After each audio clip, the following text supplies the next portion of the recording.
warahmatullahi wabarakatuh. Bismillahirrahmanirrahim. Alhamdulillahi rabbil alamin. Wa afdalus salati wa atamut taslim ala sayyidina Muhammadin wa ala alihi wa sahbihi ajmain. Rabbi shrah li sadri wa yassir li amri wahlul 'uqdatam min lisani yafqahu qawli. Subhanaka la ilma lana illa ma 'allamtana innaka antal alimul hakim. Allahumma akhrijna min zulumatil wahmi wa akrimna binuril fahmi waftah alaina bima'rifatil ilmi wa sahhil akhlaqana bil hilm. Waj'alna mimman yastami'una al-qawla fayattabi'una ahsanah. Allahumma ati nufusana taqwaha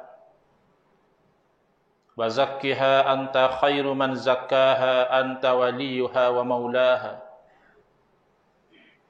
Allahumma arinal haqqa haqqan warzuqna ittiba'ah wa arinal batila batilan warzuqna ijtinabah. Allahumma anfa'na bima 'allamtana wa 'allimna ma yanfa'una wa zidna ilman wa huda. Amma ba'd. Alhamdulillah, muslimin muslimat, hadirin hadirat yang saya hormati, moga-moga kita semua dirahmati dan diberkati oleh Allah Subhanahu wa taala, khususnya kepada para alim ulama, ustaz-ustaz, tuan imam, tuan bila, pengerusi masjid, ketua kapung dan seluruh jemaah yang hadir pada malam ini di Masjid Jami' Banggul Donas. Betul tak? Saya ingat saya pertama kali saya sapa di masjid ni. Dan betulan pula sapa-sapa je tajuk ceramah tu biasanya kalau di KL tu dianggap tajuk yang panas. Di Terengganu wallahu a'lam. Sebab biasanya bergantung pada orang tu juga. Ada orang tengok tajuk biasa je. Ada orang bila tengok tajuk Wahabi tu dia rasa macam ke lain macam dah. Rasa merah mata, gatal-gatal badan, rasa nak carut pada kau. Dia jadi panasan. Tapi tak sampai ekong kuat malam ni insya-Allah. Tak panas mana. Dan tajuk kurang panas berbanding tajuk di Dungung. Dungung ia tak cover langsung, buah atas hotel terus. Bahaya Wahabi. Mana dia khabar awal-awal Wahabi tu bahaya. Jadi orang bagus donah ni tertik sikit, dia tanya, salah ke Wahabi? Gitu, lembut sikit bunyi. Dan memang biasanya dalam perbincangan gitu sama. Bila orang cakap-cakap kita kata, dok kena style ni Ni peseng Wahabi. Kadang-kadang ada orang tanya, dah buat apa dah kalau Wahabi? Salah ke Wahabi? Dan saya rela dia panggil Wahabi, dia kata. Kalau semata-mata aku tu nak berpegang dengan Quran dan Sunnah, maka aku dituduh Wahabi. Semata-mata aku nak berpegang dengan hadis sahih, maka aku dituduh Wahabi. Maka aku rela jadi Wahabi. Pegang Quran Sunnah bukan Wahabi. Pegang Quran Sunnah ahli sunnah wal jamaah. Berpegang dengan hadis sahih dah apa? Ingat ahli sunnah wal jamaah tolak hadis sahih. Kita lebih lagi hadis dhaif pun kita terima. Tapi dalam skop-skop tertentu lah. Bukan nak tetap halal haram. Bukan nak tetap bab akidah. Sekadar nak cerita fadilat beramal. Ahli sunnah wal jamaah terima hadis dhaif. Jadi bukan isu nak pegang hadis sahih di label Wahabi. Jadi sebelum kita jawab salah ke tak salah Wahabi, kita kena ambil tahu dulu Wahabi itu siapa. Sebab bimbang jadi, kalau bahasa kasar sikit, potong sting. Potong sting mana? Dalam perbincangan Facebook, dalam perbahasan WhatsApp, hok ni bawa hujah, hok ni bawa hujah, hok ni bawa kitab, hok ni bawa nama ulama. Dah masuk seorang komen, dia kata, dah Wahabi benda apa? Potong sting sungguh. Orang masuk gear 5 main masuk gear 1 terus. Jadi beri ngejut terus. Jadi supaya tak ada orang tanya gitu, kita tahu dulu secara rekah Wahabi ni apa dia. Wahabi ni asal perkataan bahasa Arab. Bi hujung tu tak ada. Asalnya tak ada. Dia wahab saja. Dah mari dana bi dia tambah ya. Ya tu nama dia ya nisbah. Ya nisbah ni macam-macam fungsi dia. Salah satu fungsi ya nisbah ni nak letak nama tempat. Kan kita rajin dengar Ustaz sekian-sekian Al-Kelantani. Tak, Ustaz sekian-sekian Al-Filfilani. Saya rajin jumpa Al-Filfilani agak-agak dari mana? Kelantan. Ni kita tahu selalu dah orang Kelantan. Faham Pulau Pinang. Saya mula dengar dah apalah Al-Filfilani. Rupanya Pulau Pinang. Dan kadang-kadang ya nisbah ni pada pekerjaan, ya nisbah pada keturunan, dan ya nisbah pada ikutan. Jadi dalam konteks Wahabi ni, ya itu diletak situ untuk kata ikutan. Maknanya kata pengikut pada Wahab. Dah pergi Wahab ni. Sebenarnya dia bukan ikut Wahab. Dia ikut satu orang nama Muhammad. Ingat pengasas gerakan Wahabi bukan nama Wahab, nama dia Muhammad. Jadi sebab tu zaman ni kadang-kadang bila kita bincang parok ngak bab Wahabi, dia pun panasan, dia kona agak lain. Dia kata Wahabi ni memang sesat, dia kata. Begitu pula. Gua ni gitu, aku nak macam kamu Wahabi, mu kata Wahabi sesat. Jangan terpedaya. Dia kata Wahabi sesat tu dia merujuk kepada satu golongan Khawarij, golongan yang ekstrim, yang lawan pemerintah Islam, yang kalau kita buat dosa dia kira kafir terus. Kita ada sunnah wal jamaah tak gitu. Orang tu minum arak hari-hari tak kafir lagi. Lagi dia kata arak haram, cuma aku tak boleh tinggal, dia kata. Dia fasik dosa besar. Dia boleh jadi kafir kalau dia kata dah apa? Bukan haram minum arak. Situ berat. Situ dia boleh jadi kafir. Khawarij dah asal buat dosa kira kafir. Jadi dia merujuk kepada hak tu. Dia kata hak tu nama Abdul Wahab bin Rustum. Hak tu Wahabi hak jahat. Hak muduk kata Wahabi ni bukan. Pengasas kita nama Muhammad. Betul, hak dia kata tu betul. Jadi sepatutnya kita Muhammadi. Dah. Hak tu tak betul. Tak mesti pengasas nama Muhammad pengikut Muhammadi. Kalau tak kita Muhammadi juga sebab kita ikut mazhab Syafi'i. Siapa yang pengasas mazhab Syafi'i? Nama beliau Al-Imam Muhammad Ibn Idris. Tapi lekat nama keturunan Syafi'i. Hak ikut Hambali bukan nama Hambal. Nama pengasas Ahmad. Tak jadi Ahmadi. Jadi pengasas gerakan Wahabi ni nama Muhammad bin Abdul Wahhab. Ayah dia Abdul Wahhab rupa-rupanya. Tapi oleh kerana orang Arab ni dia sehur dengan Abu atau Ibn. Maknanya dia ni pok siapa?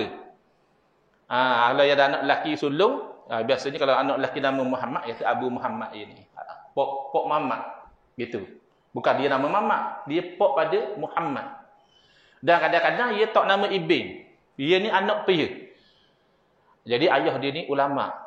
Jadi lebih terkenal ayah dia ni letak nama Ibn Abdul Wahhab. Apa dia anak pia? Anak Pak Wahab. Habis kurang gitu lah. Jadi apabila Muhammad bin Abdul Wahhab ni dia bawa satu ajaran, satu gerakan, satu dia kata tajdid pembaharuan. Siapa berlaku peperangan pertumpahan darah di tanah Hijaz, siapa Khalifah Utsmaniyah terbaksa atau tentera lawang balik nak ambil balik dua tanah suci yang dirapah oleh Syekh Abdul Wahhab dan juga Muhammad bin Saud pada masa itu, maka lekatlah pengikut dia tu dengan nama Wahabi. Jadi ada orang zaman sekarang dia kata saya bukan Wahabi sebab saya dah rajin ngaji dengan Syekh Abdul Wahhab. Buat kelakar gitu. Dah Syafi'i tak ada seorang zaman dia ni. Mana ada orang ngaji dengan Imam Syafi'i? Dia bukan mesti ngaji baru kita ni sebuah pada dia. Yang penting ikut manhaj dia. Dah saya kitab Syekh Abdul Wahhab pun saya tak rajin baca, dia kata. Tak kira lah. Tak mazhab Syafi'i ni berapa kerak baca kitab Imam Syafi'i tulis. Kita kata-katakan ngaji kitab murid-murid Imam Syafi'i. Kalau kitab Imam Syafi'i tulis tak dah kita nak ambil sebab kita tak tahu beza. Hak mana Imam Syafi'i masih pakar, mana Imam Syafi'i tinggal dah. Dah kita ngaji kitab murid-murid dia lah. Tapi kita masih lagi Syafi'i sebab kita ikut manhaj yang asalnya Imam Syafi'i yang asaskan. Jadi siapa dia yang ikut manhaj sebagaimana yang Syekh Abdul Wahhab asaskan, maka dia Wahabi. Jadi tak perlu panas lah. Kita tak rasa hati sikit kalau orang kata kita Syafi'i. Tak. Awak dari segi fiqh apa? Saya Syafi'i. Begitu. Kawan kita Bangladesh, Pakistan.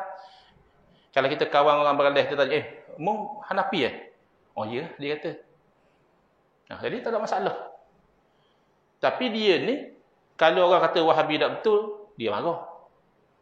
Lepas tu dia puji Muhammad Abdul Wahhab. Lepas tu manhaj dia, manhaj Syadul Wahab. Lepas tu dia kata kita ahli bid'ah. Lepas tu dia kata kita kuburiyun. Parok lagi. Kuburiyun maknanya apa? Penziarah kubur. Tak ada masalah. Maksud dia kuburiyun penyembah kubur. Apa jadi pada orang sembah kubur? Kafir. Maknanya dia kata kita tu orang kafir. Sebab dia sembah kubur. Kan di Terengganu ada makam Tok Ku Palu. Rajin orang pergi ziarah, doa tepi kubur dah. Baca-baca gini, ya. Sembah kubur tu dia kata. Macam-macam dia kata ke kita. Hak terbaru, Capaliung. Sebab apa Capaliung? Ada logo capa di piok. Dan kadang-kadang tak apa cerdik kot orang hak terbaru, orang Wahabi ni. Saya ada baca seorang tu dia kata ahli sunnah dia buh capa atas pali. Saya kata mana mu dok apa cerdik ingat. Mu tahu tak beza capa dengan logo capa? Kalau buh capa atas pali kita marah zalim. Capa tu kan 4 buh kaki. Hak buh atas pali tu piah. Cuma dalam atas piah dia ada logo capa. Kerana hak ada piah gambar sejik, buh sejik atas pali bukan. Penyek aja buh sejik atas pali. Buh piah cuma ada gambar sejik. Takkan tak faham benda mudah gitu. Jadi dia kata kita macam-macam, kita tanya dia sepatah je. Mu kata aku macam-macam. Mu Wahabi ke? Oh, ia pun dang-dang jadi molek. Oh, tak baik label orang gitu. Oh, mu sedap-sedap label orang Wahabi. Jadi, Wahabi dia ada karakter dia. Bukanlah Wahabi orang tak baca kunut subuh, automatik dia Wahabi tau. Sebab kunut subuh ni benda khilaf. Mazhab Syafi'i Maliki kata sunat. Mazhab Hanafi Hambali kata tak sunat. Jadi, hak mana kata tak sunat, ia tak baca dan dia bukan Wahabi. Tinggal lagi, kemungkinan bab kunut subuh ni, Wahabi kalau dia pegang kata tak sunat, dia tang kita ahli bid'ah terus. Ni tak sedap. Kalau Hanafi Hambali tak kacau kita. Kok mu nak baca kunut mazhab mu kan? Kita pun tak kacau dia. Kerajin orang sini marah Bangladesh tak baca kunut. Tak kacau Kok anda mu mazhab mu. Tapi Wahabi dia buat kacau. Dia kata kunut subuh ni bid'ah. Sampai ada hamba Allah tu tulis dalam Facebook. Dia kata apa? Alhamdulillah syukur pada Allah Ta'ala. Akhirnya berjaya juga saya tinggal kunut subuh. La ilaha illallah. Ingat mu berjaya tinggal isap rokok ke? Paling-paling tidak ke? Ke mana? Paling tak makruh. Ada ulama kata haram. Syukur boleh tinggal benda makruh. Apatah lagi kalau haram. Tinggal kunut subuh syukur. Sebab ditanam dalam kepala otak dia, kunut subuh ni bid'ah, sesat. Berjaya tinggal benda sesat, dia bersyukur. Dan saya berkenalan dengan seorang mu'allaf. Nak kata mu'allaf pun lama dah masuk Islam. Dia rajin buat apa? Interaktif dakwah. Brother Link nama dia. Dia kata, dia confuse bab kunut subuh ni 10 tahun. Asal saya masuk Islam, dia pergi ngaji di Perking. Perking kata, mayang subuh sunat baca kunut. Ia ikut lah. Mari Wahabi khabar bid'ah sesat. Jadi dia pun pening dia. Lepas 10 tahun dia jumpa ulama daripada Nigeria ngajar usul fiqh, barulah dia tahu rupanya kunut subuh ni isu khilaf. Makna ada hak kata sunat baca, ada hak kata tak sunat tak baca, tak payah balik. Baru dia faham lepas 10 tahun naknya ke dia. Jadi kalau tanya salah ke tak Wahabi, jawapan rekah dulu, mana tahu. Ada orang ada urusan nak cepat nak balik apa sebab. Aku nak balik awal Ustaz aku tak jawab lagi soalan. Jadi kita beri jawapan dulu. Jadi sekurang-kurangnya dia balik, dia tahu dah jawapan. Kalau lain tu biar. Jawapannya ada tempat-tempat salah, ada tempat-tempat tak salah. Takkan kita nak tolak belaka, hak betul nak tolak juga. Mentang-mentang ni Wahabi kata gini Ustaz. Tak kira Wahabi kata pun. Kalau betul, kita kadang-kadang kata betul. Ustaz ahli sunnah wal jamaah sendiri pun, kalau dia siapa benda tak betul, kita kata tak betul lah. Tapi Ustaz ahli sunnah, imam dia ahli sunnah. Dah takkan dia betul sama, ada masa-masa dia silap. Kalau dia silap, kita khabar dia silap lah. Jadi Wahabi ni kalau nak jawab soalan ceramah malam ni, kira-kira orang ada urusan kira boleh balik lalu dah. Jawabnya ada tempat-tempat Wahabi salah, ada tempat-tempat tak salah. Hak tak salah hak mana? Hak sama macam kita. Hak sama macam ahli sunnah wal jamaah, tak salah. Hak salah hak mana? Hak bercanggah dengan ahli sunnah wal jamaah. Oleh kerana kita kuliah maghrib, bukan seminar satu hari, saya nak rekah pada 3 poin. Lebih kurang macam hak saya ceramah di Dungung. Siapa je dengar dah kuliah di Dungung kemarin? Tak ada lagi tau. Ke dengar dah? Sikit-sikit. Tak apa, kita cerita mula. Nombor 1 sekali, Salah Wahabi ni dalam bab akidah, dia mentauhidkan yang syirik dan mensyirikkan yang tauhid. Ni poin nombor 1 dah. Salah besar Wahabi dalam bab akidah. Bab lain kita boleh kira cara lagi. Bab akidah, hak syirik dia tukar jadi tauhid, hak tauhid dia tang kata syirik. Itu nombor 1. Nombor 2, salahnya Wahabi adalah dia itu mensunnahkan yang bid'ah. Hak bid'ah, hak dak comel ni, dia kata tu sunnah. Dan hak sunnah pula dia kata bid'ah. Ini sesat dia kata. Padahal tu sunnah. Itu nombor 2. Nombor 3 adalah dia menjauhkan umat Islam daripada Quran dan sunnah. Lain macam aku dengar ustaz. Setahu aku, Wahabi dia slogan dia kembali pada Quran dan sunnah. At-tamassuku bil Qur'ani was sunnah ala manhaji salafil ummah. Ini baru Wahabi. Berpegang teguh dengan Quran dan sunnah, mengikut manhaj golongan salaf, sahabat Nabi, tabi'in, tabi'in. Lagu ni Wahabi aku dengar. Saya dengar gitu juga. Masalahnya, hak ia kata dia tak buat. Kalau dia pegang Quran dan sunnah sungguh, ikut manhaj salafus soleh sungguh, kita seia sekata dengan dia. Tak esah nama dia Wahabi pun. Janji pegangan dia sama macam kita tak ada pertikaian dah. Masalahnya, cakap pegang Quran sunnah, hakikat tidak. Cakap ikut salafus soleh, hakikat tidak. Baik, kita pergi pada nombor 1. Dalam bab akidah ni, Wahabi ni dia mentauhidkan yang syirik dan mensyirikkan yang tauhid. Di mana? Dia guna atas nama tauhid 3. Wahabi dia tak kenal sangat dengan tauhid sifat 20. Dia anggap tauhid sifat 20 ni tak betul. Masa saya kuliah di masjid Tokku Tuan Besar, kalau tak silap, cabang 3, ataupun kalau tak situ pun di masjid Tokku Palu, beberapa tahun yang lalu. Lepas saya ceramah, mari 3 keping soalan bertulis. Satu dalam tulisan Melayu, tulisan Romi, bahasa Melayu. Yang kedua dalam tulisan Jawi, bahasa Melayu juga. Yang ketiga dalam bahasa Arab tu. 3 soalan lagi. Saya boleh 3 soalan, nampak pen hitam belaka. Kau orang sama tanya. Mungkin nak tahu ustazku ceramah-ceramah ni, dia pandai tak baca Jawi. Kok tak pandai baca Jawi? Tulis kod Jawi. Kok tak pandai bahasa Arab pun tak tahu, dia tulis kod bahasa Arab. Rupanya dia sungguh, hak saya syok tu dia betul sungguh. Saya balik pada ceramah, masuk WhatsApp. Dia tanya, ustaz, esok ada program mana? Saya kata, esok saya ada program di Uniza. Dia pun, mari saya kata. Cuma minta maaf lah, ini siapa dia? Saya tak sipang pergi nombor ni. Dia kata, saya ustaz, tak tanya 3 soalan ni. Saya lah orangnya. Cuma saya boleh terima lah penerangan ustaz. Apa dia? Antara yang dia tanya, dia kata, ustaz, betul ke tidak salafus soleh dia tolak sifat 20? Mana sahabat Nabi, tabi'in, tabi'in tolak sifat 20. Saya kata mustahil. Mustahil. Kalau awak kata salafus soleh tidak ngaji akidah guna sistem sifat 20, hak tu betul. Kat salafus soleh dia ngaji akidah pakai Quran hadis dulu, faham lalu. Memadai dengan qul Allahu ahad, faham dah sifat 20. Nak benda lagi? Tak, bismillahirrahmanirrahim. Qul huwallahu ahad. Katakanlah dia Allah yang esa. Maknanya mesti Allah wujud. Takkan cakap benda tak wujud. Pasti dah Allah esa memang sebut ahad situ. Dan Allahus samad, Allah yang jadi tempat pergantungan. Orang yang jadi tempat pergantungan, takkanlah tidak berkuasa. Takkan tidak berkehendak. Takkan tidak berilmu. Lam yalid, Allah itu tidak melahirkan. Berarti Allah kekal. Kita mati. Cuma sambung zuriat anak cucu kita.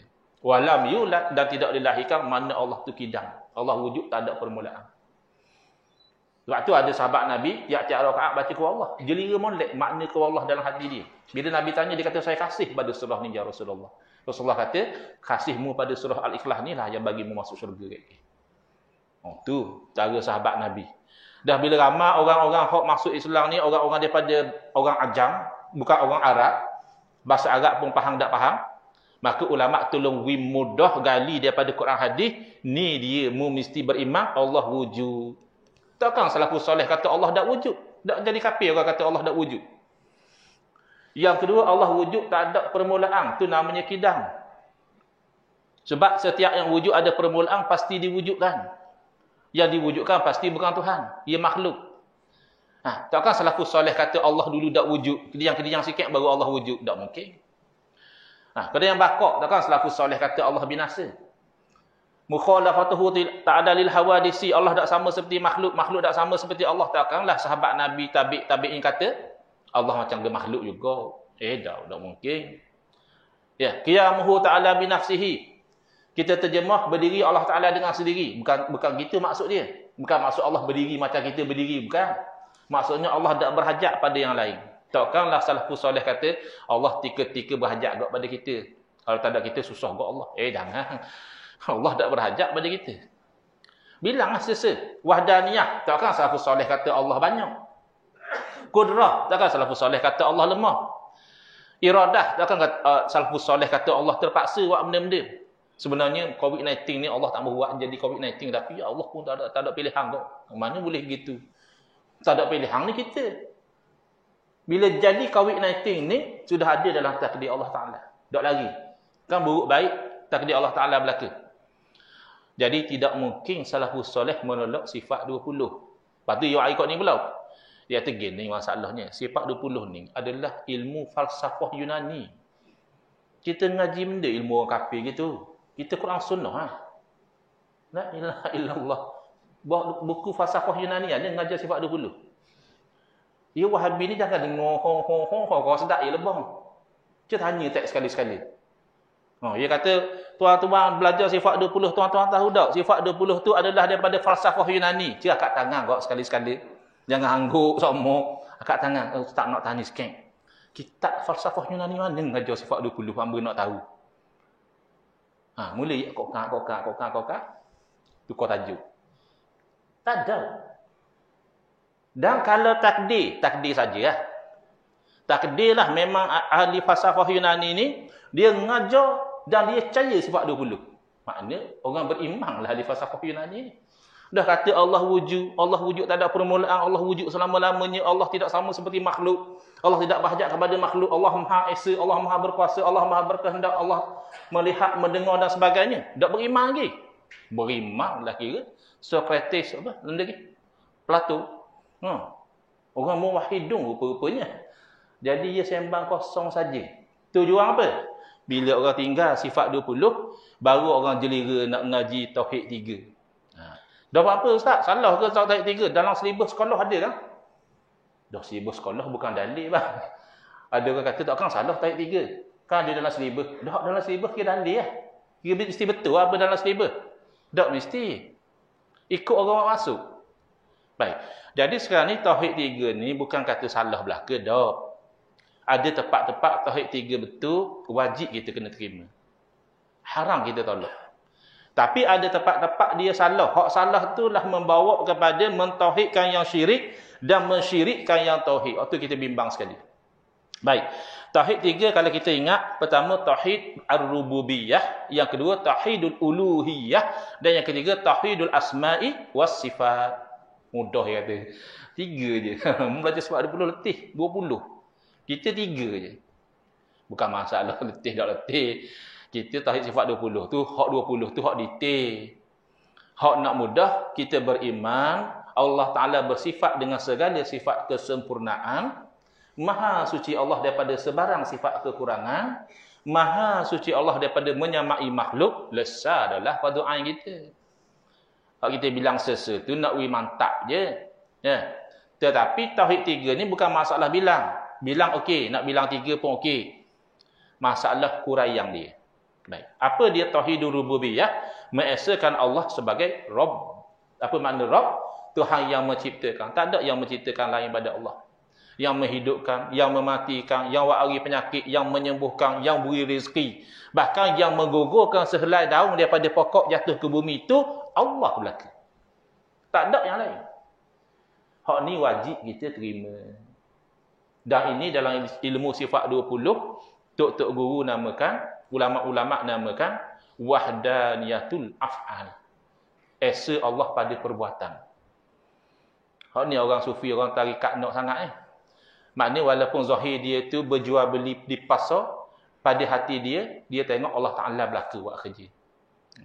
Tapi kita orang biasa-biasa tak sapar lah gitu. Tapi kurang-kurang otak kita boleh mikir, Tak akan berlaku satu benda kecuali itu perbuatan Allah Ta'ala. Cuma dinamakan tauhid rububiyah. Tak balah nama lain ada masalah. Jangan jadi macam masa saya sekolah dulu. Saya orang Terengganu. Tapi tingkatan 1 saya tubik pada Terengganu, masuk asrama di Kuala Kangsar, Malay College Kuala Kangsar. Jadi rupanya MCKK ni, sekolah tu macam-macam negeri ada. Sabah ada 2 orang wakil, Sarawak ada 2 orang. Bila masuk tahun 1 ni, dia dak assimilate molek lagi. Dia kata orang, dak bergaul molek lagi. Jadi ketaksupan negeri tu tinggi. Jadi bila bulan puasa, sekolah we minum air berdetang. Apa? Cincau. Air cincau. Jadi pakat balah hak tu kata hak ni lengkong. Hak orang kata bukan lengkong, ini cincau. Balah lengkong cincau, lengkong cincau. Lalu seorang panggil. Tempat kau panggil apa ni? Lengkong ke cincau? Dia pun tengok. Benda hitam kata.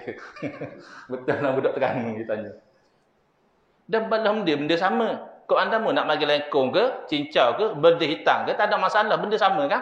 Mau nak bagi tauhid rububiyah boleh, mau nak bagi wahdaniyatul af'al pun boleh.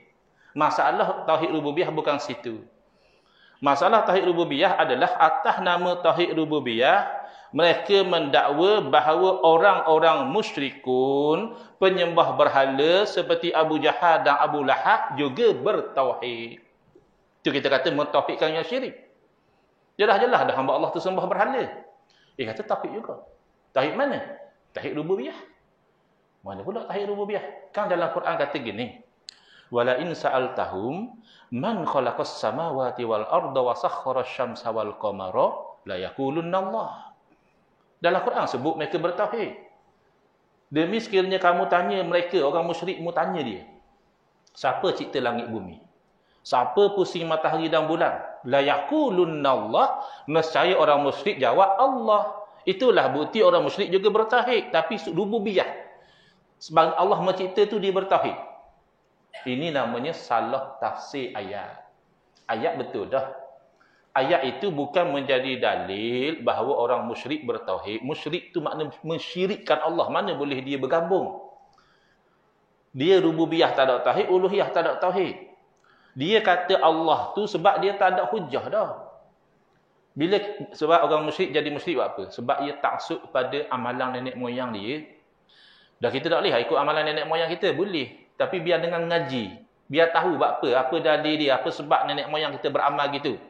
Jangan main ikut butir tulis gitu. Jadi orang musyrik ni, nenek moyang sembah berhala, bila kata tak usah sembah berhala, oh ya, tidak sedar hati lah. Apa pula tak boleh sembah berhala? Daripada dulu kita sembah berhala dah kan? Jadi kita hujah dengan dia. Dah mu sembah berhala ni agak-agak. Berhala ni ke jadikan langit dan bumi ni? Berhala hak mu sembah ni ke hak pusing matahari dan bulan ni? Oh, dia memang dah tak boleh jawab iya. Masa dia lahir, langit bumi ada dah. Masa dia lahir, bulan dan matahari berpusing dah. Pas dia besar sikit, dia okey. Berhala. Tahu kan berhala pula buat langit bumi? Dia pun tahu tak betul. Kalau kita tekan secara ilmiah, dia jawab Allah juga. Tapi jawab atas nama dia tu nak lepas daripada diperbodohkan. Dan kalau dia kata, ya berhala cerita langit dan bumi, dia tahu dah. Soh-soh jawapan dia bodoh. Ya. Maka itu yurdunahum bi afwahihim wa ta'ba qulubuhum. Itu sikap orang kafir. Kawan boleh percaya jangan. Sebab dia rajin meredakan kamu dengan mulut dia, dia cakap benda bagi kita suka, wa ta'ba qulubuhum. Tapi hati dia tak setuju. Dia nak bagi mu suka, ya Allah lah jadi. Dalam hati tak setuju. Dalam hati dia, berhala dia tu boleh mendatangkan kebaikan dan keburukan. Dalil dalam Al-Quran Allah cerita apa ucapan orang musyrik kepada Nabi Hud alaihissalam.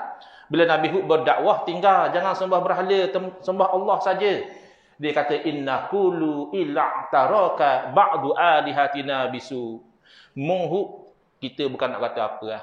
Mung ni memang dah kena penyakit gila oleh sebahagian daripada berhala-berhala kita. Mu duk kata jangan sembah berhala, berhala marah kamu. Itu mau jadi gila. Orang musyrik dia ingat berhala dia tu boleh mendatangkan penyakit. Maka boleh menyembuhkan penyakit, boleh beri rezeki dan sebagainya. Maka kalau nak kata orang musyrik tauhid dengan rububiyah, itu salah faham ayat Quran. Bukan salah ayat Quran, salah orang tu. Yudillu bihi katsira wa yahdi bihi katsira. Tak, kan dalam Quran sendiri sebut, dengan contoh-contoh yang Allah cerita dalam Quran tu, ramai jadi sesat dan ramai juga dapat hidayah. Padahal sama-sama Quran. Yang lebih serius daripada itu adalah mensyirikkan yang tauhid atas nama tauhidul uluhiyah. Daripada perkataan ilah, asal konsep dia comel dah, iaitu al-ilahul haq, Tuhan yang sebenar, alladhi yastahiqul ibadah. Itulah Tuhan yang berhak untuk disembah. Setakat tu betul molek dah. Memang tak boleh sembah lain pada Allah Ta'ala. Jangan kata sembah batu, sembah kayu. Kalau minggu sembah makhluk yang mulia seperti malaikat pun hukumnya haram dan syirik. Kalau ada orang dalam kuliah akidah kat tangan, Ustaz, dah malaikat ni kan makhluk yang mulia, dah ajing buat dosa apa semua. Kalau kita sembah ia boleh tak? Tak boleh. Sembah Nabi tak boleh. Jadi setakat dia kata tauhid uluhiyah mana mengesakan Allah sebagai Tuhan yang disembah, kita setuju. Tak balas sikit. Tiba-tiba dia tarik kod lain. Tarik kod mana? Dia kata, siapa yang mengamalkan tawassul, dia sudah syirik dari segi uluhiyah. Bahkan ada yang kata tabaruk juga syirik, dan ada yang kata istighasah juga syirik. Saya sebut begini di Dungung. Tak tahu dia pun sebab memang tajuk Wahabi ni hak jadi ia sembelih orang dulu. Ribuan hak kena bunuh dengan Wahabi. Cuma orang hak terpengaruh dengan Wahabi ni, dia tak nampak sejarah tu. Dia tengok comel Wahabi ni tau. Pakai jubah, pakai serban, pandai baca Quran, pandai sebut Quran hadis. Dia tak nampak sejarah hitam tu. Di Terengganu ni ada satu orang Dr. Said apa saya tak ingat nama. Moyang dia dulu mufti mazhab Syafi'i di Mekah, nama Syekh Az-Zawawi. Dan moyang dia salah seorang daripada yang dibunuh oleh Wahabi pada masa tu. Sebab tu kadang orang tanya, kan Habib Said ni kan keturunan Nabi. Betul lah. Dia apa ramai di Indonesia, di Malaysia ni? Patut keturunan Nabi ramai negara Arab lah. Pertama, dulu dia mari dakwah. Kedua, bila berlaku serangan-serangan Wahabi ni, ramai dia bunuh keturunan Nabi, terpaksa mereka tu lari ke tempat lain untuk menyelamatkan diri. Jadi ada keturunan dia masih ada lagi. Syekh Az-Zawawi nama. Jadi tawassul, tabaruk, istighasah kita semalam, tiba-tiba lepas ceramah jemaah cerita, dia kata baru semalam, dia kata ada ustaz mari kuliah situ, dia kata tuan-tuan ingatlah, ingat dia kata istighasah syirik, tawassul syirik. Pada sedang molek malam tu ia khabar, esok kan saya mari khabar lain pula. Kak benih jemaah dah pergi jemput apa dia suruh. Dia kata lama dah ustaz tak teramak nak pergi berhenti. Tak teramak mana? Mu nak jaga seorang kan nak jaga ramai. Kau tu semolek-moleknya sebelum jemput buat latar belakang dulu, cek dulu ceramah dalam YouTube mana, Facebook mana. Dan jemput memang kita kadang-kadang tak teramak nak kata ustaz asal mari bulan depan. Dan tak sedap nak khabar gitu. Tapi bahaya. Ini namanya mensyirikkan yang tauhid. Tawassul ini dalam Quran sebut wabtaru ilaihil wasilah. Naklah kamu mencari pada Allah Taala wasilah. Jadi kita dengan Wahabi ni bukan balah belaka. Ada tempat-tempat kita dengan Wahabi ni setuju. Bab tawassul misalnya, nombor satu tawassul dengan nama Allah, Al-Asmaul Husna. Wahabi kata bagus, kita pun kata bagus. Misalnya, kita rasa speak rezeki. Nak minta dengan Allah Taala biar boleh rezeki banyak. Maka kita duduk sebut ya Razzaq. Ya Razzaq, wahai yang maha memberi rezeki. Itu tawassul dengan nama Allah. Rasa sekat nak Allah buka laluang, ya Fattah. Nak dapat ilmu, ya Alim. Nak jadi bijak, ya Hakim. Nak jadi kuat, nak jadi gagah, ya Qawi, ya Matin. Nak melawan musuh ni, misal kata. Tawassul gitu, Wahabi tak komplain, kita pun kata bagus. Setuju. Yang kedua, antara kita dan Wahabi, seia sekata at-tawassulu bil a'mali solihah, tawassul dengan amalan-amalan soleh. Kadang-kadang kita terdesor, doa semua hari-hari, tapi ada masa-masa tu kita rasa nak sungguh Allah perkenankan doa kita. Maka kita angkat tangan, ya Allah ya Tuhanku, dulu masa saya kerja lagi, tak pecing lagi, pernah ada orang nak beri rasuah ke saya 50,000. Tapi ya Allah, semata-mata saya ingat rasuah ni haram, dijanjikan dengan api neraka Jahannam, maka saya dah ambil. Kalaulah itu amal soleh, dinilai amal soleh di sisimu ya Allah, akaklah penyakit hamba ni. Tu namanya tawassul dengan amal soleh. Sebab amal soleh ni bukan buat baik saja. Menahan diri pada buat benda haram pun amal soleh juga. Maka itu Wahabi kata bagus. Itu tawassul yang sunnah kita pun kata bagus. Tawassul macam tu bagus. Mula bolok mana? Melibatkan at-tawassulu bis-solihin. Tawassul dengan orang-orang soleh. Ya Allah, dengan berkat Nabi, misal kata. Dengan kemuliaan Nabi. Ya Allah, dengan kewalian Syekh Abdul Qadir Jalani. Ya Allah, dengan kealiman Tuan Guru sekian-sekian. Perkenankanlah doaku. Maka di situ, kalau Wahabi, saya tengok ada dua kategori. Paling tidak ada dua kategori. Kategori pertama, Wahabi baru na'ah. WBNU. Wahabi baru na'ah. Dia kata mana boleh? Kalau kita tawassul orang soleh, kita sebut nama orang soleh. Orang soleh itu kan makhluk. Jadi mu jadikan makhluk Allah pula sebagai perantaraan. Patut mu minta direct lah. Ya Allah, sembuhkanlah penyakit aku. Ya Allah, berilah aku harta. Ya Allah, ya Allah, ya. Jangan ya Allah dengan Tuan Guru ni. Ya Allah dengan wali ni. Tak benar. Syirik ya tu. Ni memang jeng. Sebab apa? Kalau dia kata kita sebut orang soleh tu syirik, dah sebut amal soleh, tak syirik. Dia ingat orang soleh saja makhluk, amal soleh makhluk juga. Dalam Quran jelas, wallahu khalaqakum wa ma ta'malun. Allah ciptakan kamu, makna mu ni makhluk Allah, dan apa yang mu amalkan, soleh ke tak soleh, makhluk Allah juga. Tak ada justifikasi. Tawassul dengan satu makhluk, namanya amal soleh, boleh, bagus. Tawassul dengan satu makhluk lain, namanya orang soleh, dan dia soleh pun sebab amal soleh. Tiba-tiba hak ni syirik. Maka, Wahabi hak otak, biasa tak gitu. Sebab duk kat tengok juga, Wahabi ni bukan ngaji. Belah tu macam kita kau. Ada hak ngaji, ada tak ngaji. Tak. Jadi, Wahabi hak ngaji, saya tengok dia tak kata gitu. Dia kata, tawassul dengan orang soleh, boleh. Tak haram. Suruh berhenti lah. Sambung ya. Kalau nak suruh berhenti boleh, tapi sebab saya orang Terengganu, cuma duduk KL. Kalau Terengganu duduk Terengganu, minggu depan boleh mari pula sambung. Jadi oleh kerana duduk KL tu balik sekali-sekali, kira kita sambung sikit lagi lah. Tahu? Gitu. Wahabi pun tak marah lagi tengok ni. Dalam ruangan komen ni biasa kalau tajuk Wahabi, mari lalu hendak mengaku Wahabi ni. Dah tak faham kau. Dah muda Wahabi mu sibuk buat benda tajuk Wahabi. Mari lalu marah. Oh, ustaz ni suka label orang. Label bagus saya kata. Hak tak bagus kenapa? Salah label. Kita pergi kedai nak beli ikan sarding. Masuklah kedai banyak ting, tak ada label langsung. Pening kepala kita. Okey, mana sarding aku nak beli sarding sebab tak ada label. Payah. Hak kita dah panas hati ni benda, dia buh label sarding. Balik-balik buka ada bilih dalam. Tu kita marah salah label. Kalau label bagus. Jadi kita tak ambuh salah label, dia bukan Wahabi, kita kata dia Wahabi. Macam saat ni dia Hanafi tak baca kunut, kita temu Wahabi tak baca kunut. Jangan gitu. Salah label tak ambuh jadi kita pergi kepada tawassul yang difahami oleh orang-orang Wahabi yang mengaji. Dia kata tawassul dengan orang soleh boleh dengan syarat. Apa syarat dia? Orang soleh itu hidup lagi. Kalau orang soleh tu meninggal dunia, haram. Atau syirik.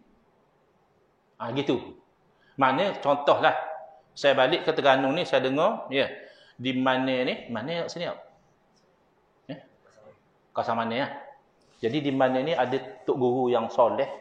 Jadi saya ingat nak tawassul dengan dia. Jadi siapa-siapa, saya kata mana tok guru ni, saya nak jumpa, nak tawassul dengan dia. Jadi orang mana khabar, ni enggak dah mari. Jadi harang lalu saya, tak boleh tawassul dah. Kalau mari dulu boleh lagi. Mari dulu molek lagi tawassul dengan dia.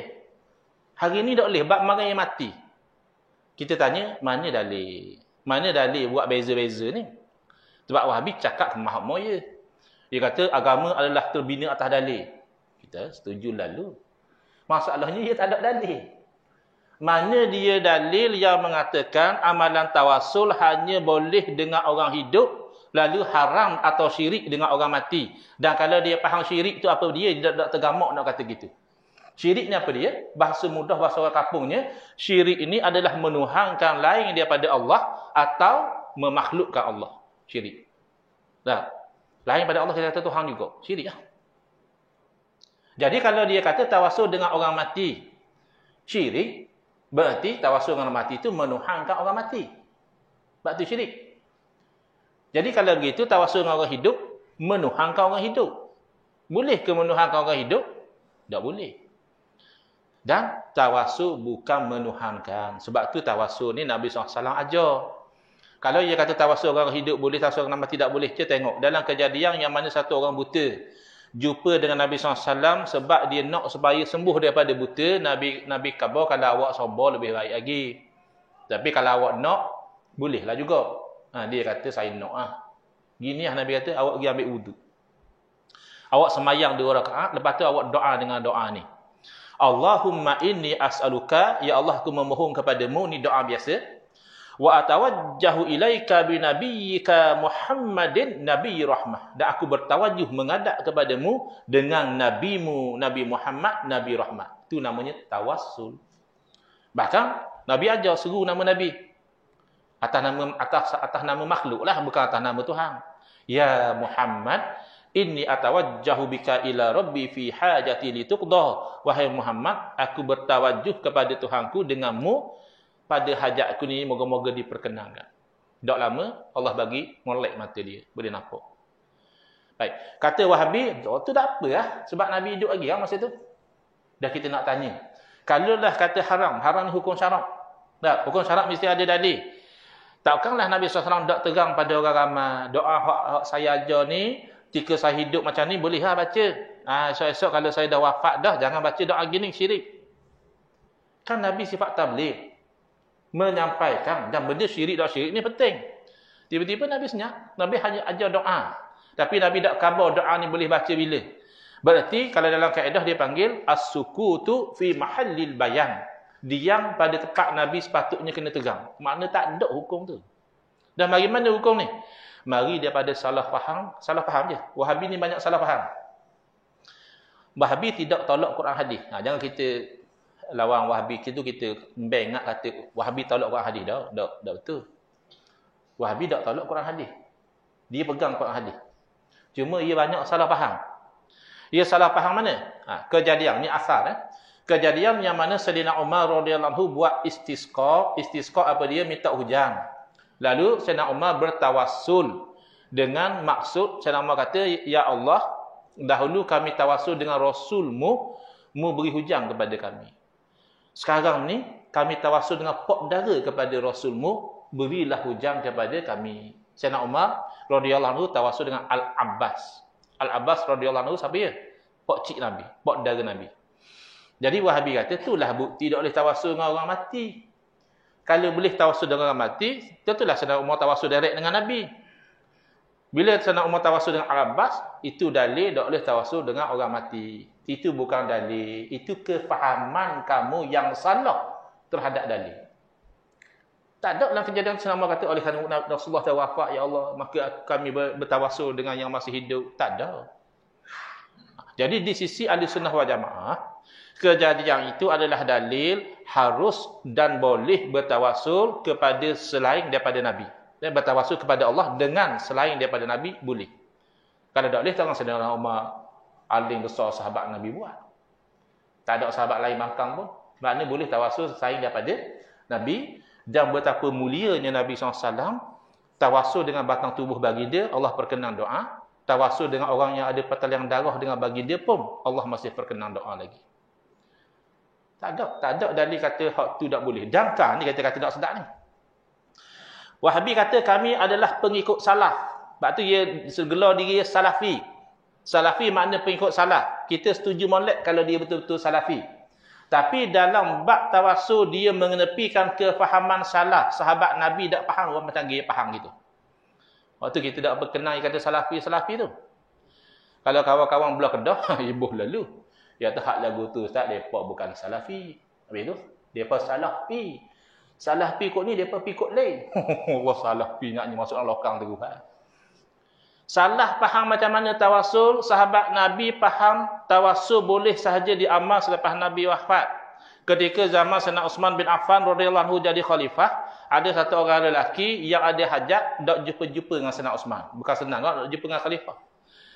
Lalu dia mengadu kepada seorang sahabat lain, nama Uthman juga. Uthman bin Hunayf radhiyallahu anhu. Lalu Sayyidina Uthman bin Hunayf kata, mu terah baca doa ni. Dia ajar doa tawassul. Lalu orang ni baca. Tak lama lepas tu pergi tempat khalifah, molek-molek ada pembantu khalifah, piping tangan dia, masuk, duduk stika dengan Sayyidina Osman. Sayyidina Osman tanya dah ada hajat apa, dia pun khabar gini-gini, Sayyidina Osman pun tunaikan hajat dia, siap pesan lagi. Kalau ada hajat pula apa semua, mari jumpa saya. Mudah pula sekali ni. Dia kata mesti Osman bin Hunayf ada cakap benda dengan khalifah ni, jadi mudah ni, kabel besar ni. Jumpa dengan Osman bin Hunayf radhiyallahu anhu, dia kata jazakallahu khaira. Moga Allah beri balasan baiklah. Awak tolong cakap dengan khalifah. Dia kata, demi Allah, saya tak cakap apa pun. Tapi doa yang saya ajar awak tu, dulu pernah satu orang buta datang jumpa Nabi SAW, gini-gini dia cerita, macam kita cerita sana. Mana sahabat Nabi faham, tak ada masalah doa tawassul ni dibaca dengan orang tu telah meninggal dunia, tak ada masalah. Sebab tawassul ni sebut nama orang yang mulia atau perbuatan yang mulia. Kalau kita kata tawassul dengan amal soleh kita lepas dah. Habis dah amal soleh kita. 3 tahun dulu kita buat amal soleh. Baru kita sebut dalam doa. Apa masalah? Benda baik kan? Jadi itulah kita sebut Nabi SAW itu bukan atas nama Nabi hidup. Kalau atas nama orang hidup, orang jahat pun hidup lah ni. Apa kita tak tawassul dengan orang jahat? Sebab ia jahat. Apa kita tawassul dengan Nabi? Sebab Nabi Sayyidus Salihin. Penghulu segala orang soleh. Jadi adakah kemuliaan Nabi SAW ni hanya ketika bagi dia hidup, bila bagi dia wafat, kemuliaan ni hilang? Mustahil. Nabi mulia ketika hidup, Nabi mulia ketika wafat, maka mensyirikkan tawassul dengan orang mati ni adalah salahan Wahabi yang besar. Kan tanya soalan ni, salah ke Wahabi? Bab tu salah. Kemudian tabaruk sama juga. Tabaruk saya tengok, hak jenis tak mengaji, dia kata syirik lah. Benda ambil berkat dengan rambut Nabi. Marah dah bunyi. Tak. Kita kadang orang ceramah gitu aja dengar bunyi backing sikit. Oh, suruh berhenti ke kan? Bukan eh? Orang suruh berhenti. Okay. Kalau itu buat isyarat sikit. Baik. Jadi hak dak ngaji, dia kata kita ambil kebaikan daripada Allah Taala. Dah rambut Nabi ada apa kelebihannya? Tu hak dak ngaji. Tapi saya tengok Wahabi hak mengaji, ulama-ulama Wahabi, tak pula dia komplain bab tu. Cuma dia komplain kata, umur kata rambut Nabi betul ke rambut Nabi ataukah rambut orang lain. Tu cerita nombor 2 lah. Tapi makna dia pun terima, kalau memang rambut Nabi boleh ambil berkat. Cuma mungkin dia petikai kalau hak orang lain. Misalnya pakaian orang soleh, boleh tak kita ambil berkat? Ada satu orang soleh di Terengganu ni, kita ambil pakaian yang ambil berkat. Tu mungkin dia tak apa selesa lah. Tapi kalau hak Nabi, okey, saya duk baca-baca tengok. Wahabi tak komplain. Mana bab tu? Dan dalil tabaruk ni jelas. Antaranya Nabi SAW ambil wuduk, air wuduk Nabi tu sahabat tadah, sapu di muka, sapu di badan. Hak mari lambat, nampak basuh lagi di badan kawan dia, ambil, sapu pula. Nabi tak marah pun. Kalau syirik, mesti Nabi kata, jangan buat gitu syirik tu. Kemudian, Nabi SAW sendiri apabila tahallul, Nabi suruh bagi rambut Nabi. Dah apa faedah bagi rambut kalau dia ambil berkat? Ke boleh makan rambut? Tak boleh. Dan sahabat faham memang untuk ambil berkat. Dalil, Sayyidina Khalid bin Al-Walid, radhiyallahu anhu, panglima perang, buh 3 gelar dalam kain serban dia. Dia khabarkan orang ramai, semenjak dia letak 3 gelar rambut Nabi SAW ni, senantiasa Allah beri saya kemenangan dalam peperangan. Hak bagi kemenangan, Allah ke rambut, Allah. Dah ambil rambut, ambil berkat. Sama juga macam Nabi Yaqub AS ambil berkat daripada baju Nabi Yusuf AS. Bila diuji dengan masalah mata, hak bagi sembuh siapa ya? Mesti Allah bagi sembuh. Tapi sapu dengan baju Nabi Yusuf AS, molek sembuh mata. Itu nama ambil berkat. Jadi bab ambil berkat ni saya nampak hak mengaji lah. Lebih kurang sama dengan ahli sunnah kot. Hak tak mengaji, so kira lah. Tak, ahli sunnah pun kadang kalau tak mengaji jadi pelik. Hak ketiga ni, saya tak jumpa lagi Wahabi hak tak gitu. Wahabi ni walaupun tidak amal taqiyah. Taqiyah tahu tak? Berpura-pura. Taqiyah ni ajaran Syiah. Syiah ni anggap taqiyah ni bagus. Berpura-pura ni bagus. Wahabi tak. Wahabi tidak mengamalkan taqiyah dalam on paper, tak ada. In practice ada. Dia tak ajar taqiyah, tapi dia sendiri mengamalkan taqiyah. Terutamanya bila? Bila nak boleh tauliah. Selangor dakwi Wahabi tauliah. Johor dakwi, Negeri Sembilan dakwi, Pahang dakwi, Perak dakwi. Dan buat mana nak mengajar ni? Taqiyah. Apa pendapat ustaz baca Yasin mana jemaah? Bagus, baca Yasin, baca Quran kan bagus. Dia tak boleh kata bid'ah benda. Itu namanya taqiyah. Tak nak tuduh orang dah, kita ada bukti. Ada print screen dalam grup dia. Dia kata mungkin kena taqiyah kuat masa interview tauliah. Jangan jawab betul benar. Kita dakwah sunnah ni dengan amalan. Bil hal dia kata. Lisan kita kena taqiyah. Tapi bab ni saya tak jumpa lagi Wahabi boleh taqiyah. Iaitu bab istighasah. Baik, istighasah apa dia? Daripada perkataan bahasa Arab istaghatha yastaghisu, iaitu minta tolong. Jadi minta tolong ni bukan balah belaka Wahabi dengan Ahli Sunnah wal Jamaah. Yang sepakat antara kita Ahli Sunnah wal Jamaah al-istighatsatu billah. Minta tolong dengan Allah, tak ada balah langsung. Wahabi kata hak ni bagus, kita kata bagus. Dah ahli-ahli sufi tu dia kalau boleh hak tu je nak tahqiq sekali. Kalau boleh tak mau minta tolong langsung dengan makhluk. Sebab hakikat hak bagi pertolongan Allah. Babu mau harap ke makhluknya. Tu asbab je. Ni tak ada balah. Minta tolong dengan Allah, lesai. Yang kedua, sepakat antara kita dan Wahabi adalah minta tolong dengan makhluk ada yang boleh dan ada yang haram, bahkan syirik. Setakat tu masih sama lagi. Kita mula berbeza bila tanya, dah hak mana boleh dan hak mana haram.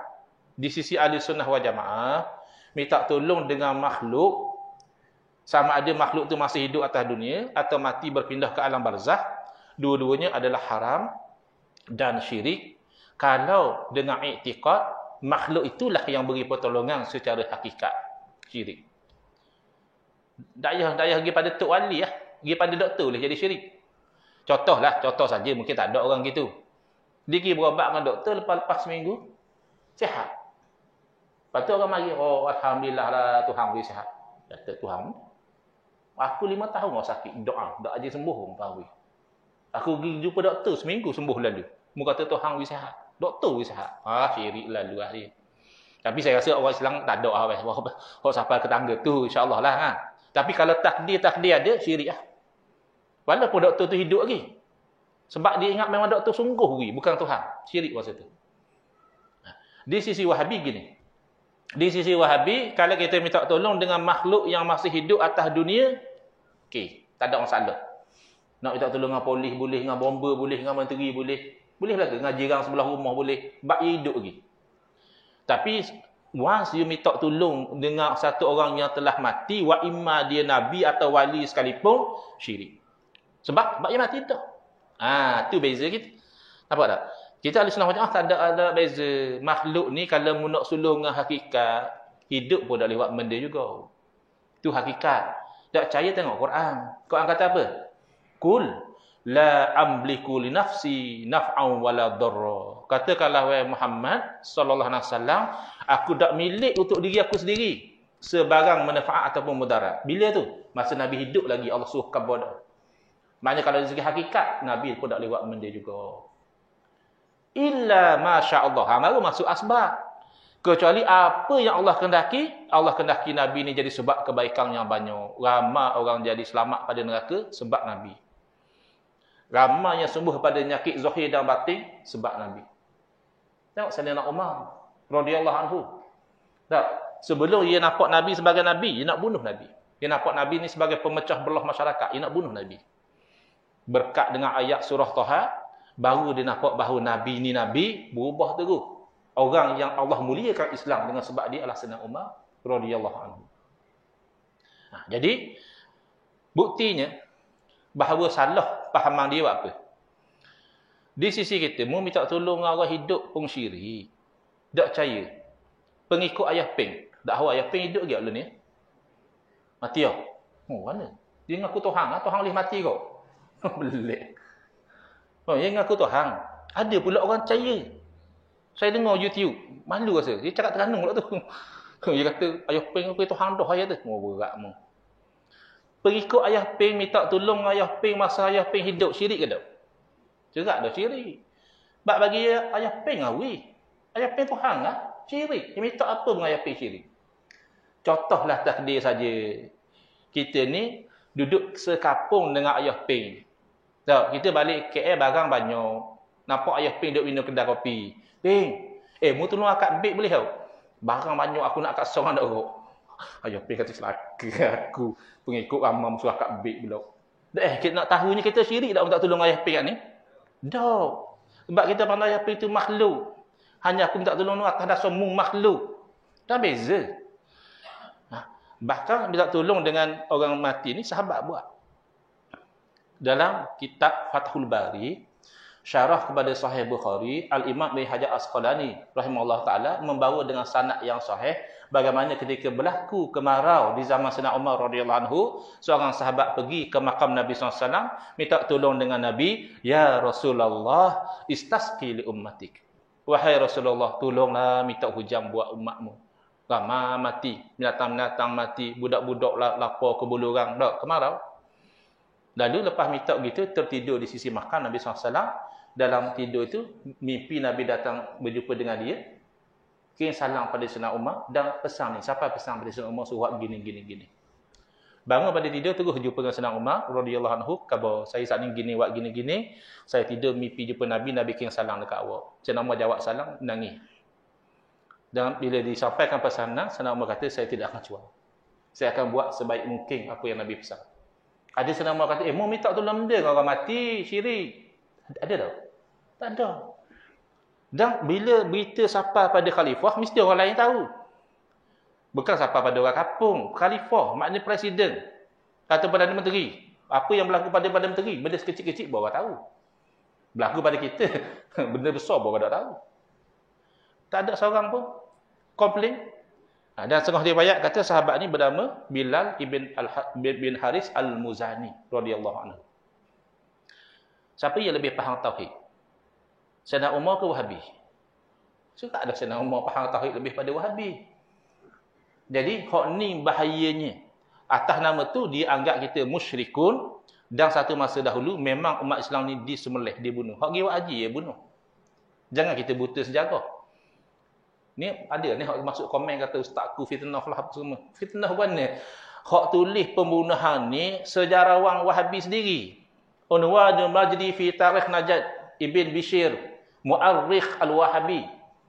Buku terbit oleh Kerajaan Arab Saudi diri. Cerita dalam peperangan sekian kita bunuh sekian orang. Dalam peperangan sekian kita bunuh sekian orang. Mula kata fitnah lagi.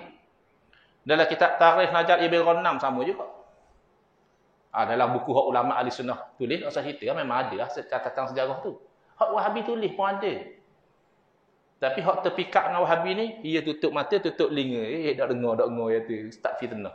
Tak ada muah mana. Kita cerita pada orang hak masih nak dengar. Hak masih buka dada, buka akal dia untuk faham hakikat. Ini bahaya nombor 1.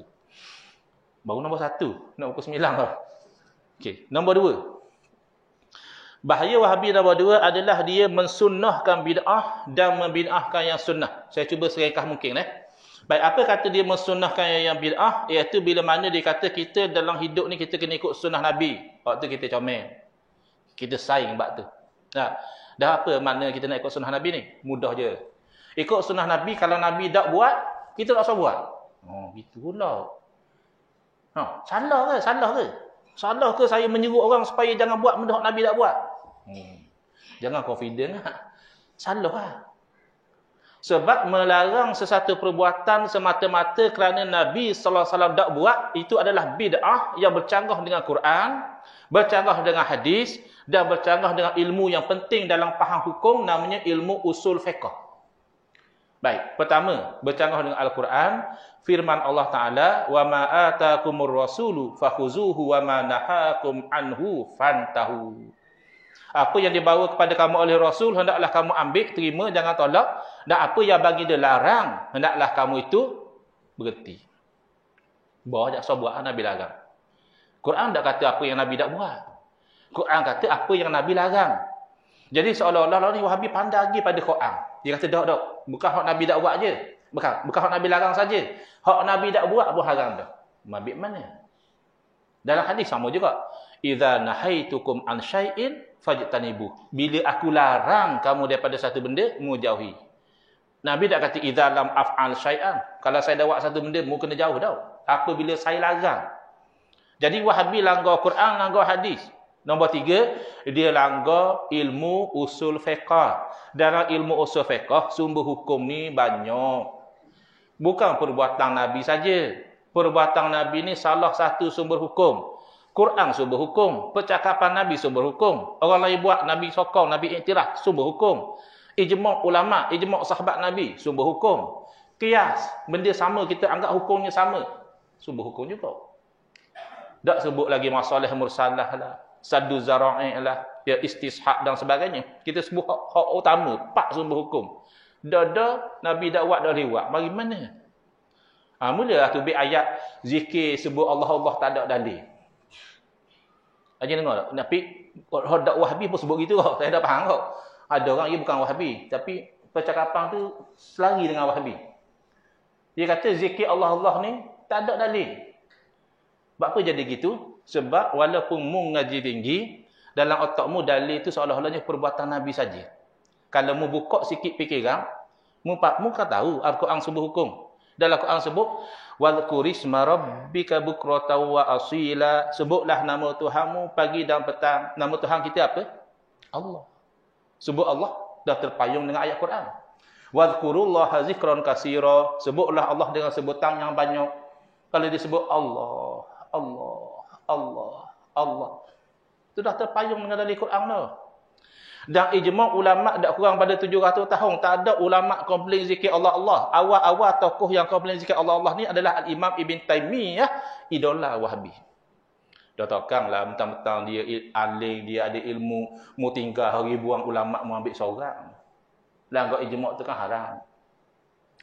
Dan mu kena qiyaslah dengan ibadah-ibadah lain. Ibadah ada 2. Kadang Wahabi buat bijak kau. Ustaz ni dia kata asal baik boleh buat. Dah kalau asal baik boleh buat, apa ustaz dak main subuh 4 rakaat? Dia kata gitu. Dah kalau asal baik boleh buat, berapa dah ustaz dah buat satu sembahyang khusus hari Sabtu? Siapa dia kata baik main subuh 4 rakaat? Sembahyang ada 2 jenis. Ibadat ada 2 jenis. Satu ibadat yang terikat. Kalau terikat, kita tak boleh buat lain. Macam sembahyang ada waktu dia. Dah malam ni ada kuliah. Apa kata kita sembahyang garik pukul 6.30. Garik isu 6.30 tu mayang dah. Jadi boleh kuliah panjang sikit. Tak boleh. Ia ada masa dia. Dan ia ada bilangan dia. Subuh 2 rakaat. Mu buat 4 itu tak baik. Bahkan ada ibadah yang terikat dengan tempat. Sembahyang bebas sikit tau. Mayang di Terengganu boleh, mayang KL boleh. Asal masuk waktu, mayang mana pun. Di Amerika boleh mayang. Tapi kalau haji, mau susah lah dapat visa lah ni musim-musim apa tu, COVID-19 ni. Jadi saya cadangan. Yang penting niat kita ikhlas. Kita buat haji bandar tak apa. Buat cari kawasan luas sikit, bakal tawaf ramai-ramai. Tak boleh. Haji di Madinah pun tak sah. Haji di Madinah pun bid'ah. Haji mesti di Kaabah. Sebab ia jenis ikat. Tapi ada ibadah tidak diikat. Contohnya zikir. Nak zikir bila, ikutlah bila sesuai. Mu free bila? Pagi zikir. Pagi mu sibuk, zikir malam. Tidak ikat. Tak, nak zikir banyak mana? Setakat yang sesuai lah. Jangan sampai gila ising sudah lah. Mu baru nak jadi baik, zikir 10,000 lalu. Kok panasan je. Zikir tak ada salah. Mu tu takut tak sesuai lagi. Sebab tu orang nak amal zikir ni maksudnya tanya Tok Guru lah. Jadi Tok Guru tengok. Awak sebut la ilaha illallah 100 kali. 100 je. Molek lah tu. Takut overdose. Gitu. Jadi asalnya tak sah. Nak zikir banyak mana pun boleh. Kecuali hak Nabi sebut bilangan, kita rakyatnya. Macam saat ni lepas garik tau. Sebab apa kita la ilaha illallah wahdahu la syarikalah tu sampai 10. Sebab Nabi SAW bagi tahu, sebut 10 kali, lepas maghrib, lepas subuh, Allah beri 10 kebaikan, Allah hapus 10 kejahatan, Allah naik 10 darajat, Allah jadikan perisai daripada syaitan. Ni ilmu pendinding Nabi ajar. Sebab tu kita tak boleh tinggal 10 orang. Dah buat 5 tak boleh start? Boleh. Dah buat langsung boleh benda sunat. Mudah dapat apa fadilat tu. Tu kita tambahnya. Tapi zikir lain ikut pandai. Sama ikut selawat. Nak selawat di mana? Ikut lah. Dan akhir tu boleh selawat. Tak? Sambil jogging. Jogging sihat tubuh badan. Kosong rasa. Selawat. Sallallahu alaihi wasallam. Sallallahu. Boleh. Mana dalil selawat sambil jogging? Tak ada dalil ya. Selawat tu ibadah yang umum. Termasuk selawat selang tarawih. Berapa muka boleh tengok selawat selang tarawih? Boleh. Termasuk waktu yang boleh selawat. Jadi, di situ kekeliruan golongan ini adalah dia ingat seolah-olahnya dalil itu macam perbuatan Nabi saja. Perbuatan Nabi itu dalil kita tak nafikan. Tapi banyak lagi dalil lain. Yang kedua, bila kita kata Quran hadis sumber hukum, dia ada teknik dia. Bukan mentang-mentang Quran hadis sumber hukum, kita buka terjemahan, kita buat tubik hukum. Bukan. Kena betul-betul ulama yang mahir, yang mujtahid, dia boleh buat tubik hukum daripada Quran dan hadis. Dalam ilmu usul fiqh, nak tahu daripada Quran hadis kata benda tu haram, macam mana teknik dia?